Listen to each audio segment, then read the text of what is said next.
చేస్తున్నాం. సంవత్సరం తర్వాత అయినా విశాఖలో న్యాయవాదులు రోడ్డెక్కారు. ప్రభుత్వం తమ సమస్యలను పరిష్కరించాలని డిమాండ్ చేశారు. విశాఖ జిల్లా కోర్టు నిరసన చేపట్టిన లాయర్లు న్యాయవాదుల రక్షణకు చట్టం అమలు చేయాలని, విశాఖపట్నం హైకోర్టు బెంచ్ ఏర్పాటు చేస్తే బాధితులకు సత్వర న్యాయం జరుగుతుందని తెలిపారు. అలాగే మహిళా న్యాయవాదులకు ప్రత్యేకంగా వెయిటింగ్ హాల్ ఏర్పాటు చేయాలని కోరారు. రోడ్డుపైకి వచ్చి ఈ ధర్నా చేస్తున్న ప్రధాన ఉద్దేశం ఏంటంటే ఇక్కడ ఉత్తరాంధ్రలో హైకోర్టు బెంచ్ ఏర్పాటు చేయాలని, అలాగే న్యాయవాదులకు రక్షణ లేదు కాబట్టి న్యాయవాదుల ప్రొటెక్షన్ యాక్ట్ ఏదైతే ఉందో దాన్ని వెంటనే ఇంప్లిమెంట్ చేయాలని చెప్పేసి మేము కోరుతున్నాం.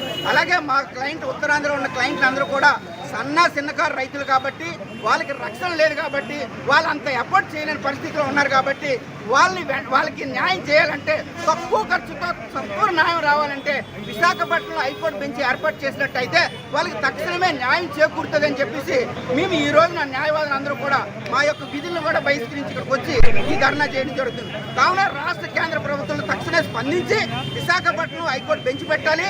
అలాగే మహిళా న్యాయవాదులకి వెయిటింగ్ రూమ్ లేదు, వాళ్ళకి టాయిలెట్స్ లేవు, కోర్టులో ఏదైనా ఎమర్జెన్సీ వచ్చిందంటే వాళ్ళు ఎక్కడికి వెళ్ళవలసిన పరిస్థితి ఉంది. అలాగే క్లయింట్లు కూడా సరైన సదుపాయాలు ఇక్కడ లేవు కాబట్టి తక్షణమే ఇవన్నీ కూడా రాష్ట్ర ప్రభుత్వం. నా పేరు ఎంఎన్ఎం భగవతి అండి. నేను ఇక్కడ విశాఖపట్నంలో 25 సంవత్సరాలుగా న్యాయవాదిగా ప్రాక్టీస్ చేస్తున్నాను. ఇప్పటికీ కూడా మా మహిళా న్యాయవాదులందరికీ ఏ రాష్ట్రంలో అన్ని బారుల్లోనే వెయిటింగ్ హాల్స్ అనేవి లేవు. ఇప్పటికీ కూడా కామన్ వెయిటింగ్ హాల్స్ కామన్ బార్నే వాడుకుంటున్నారు. కాబట్టి మా తక్షణ డిమాండ్ ఏంటంటే మహిళా న్యాయవాదులు అందరి కోసం అన్ని బారుల్లోని అన్ని జిల్లాల్లో కూడా ప్రత్యేకమైన వెయిటింగ్ హాల్స్ ఉండాలి. అలాగే మా అడ్వకేట్స్ అందరికీ మేము ఎప్పటి నుంచో అడుగుతున్నాం పర్మనెంట్ హెల్త్ కార్డ్స్ ఇవ్వమని. అవి కూడా మాకు ప్రభుత్వం స్పందించి ఇవ్వడం లేదు. ఎప్పుడు మా డబ్బులతో మేము హెల్త్ కార్డ్స్ మేము ప్రొవైడ్ చేసుకోవడమే.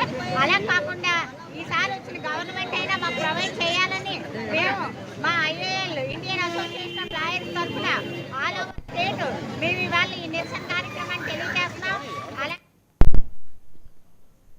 మెదక్ జిల్లాలో కురుస్తున్న వర్షానికి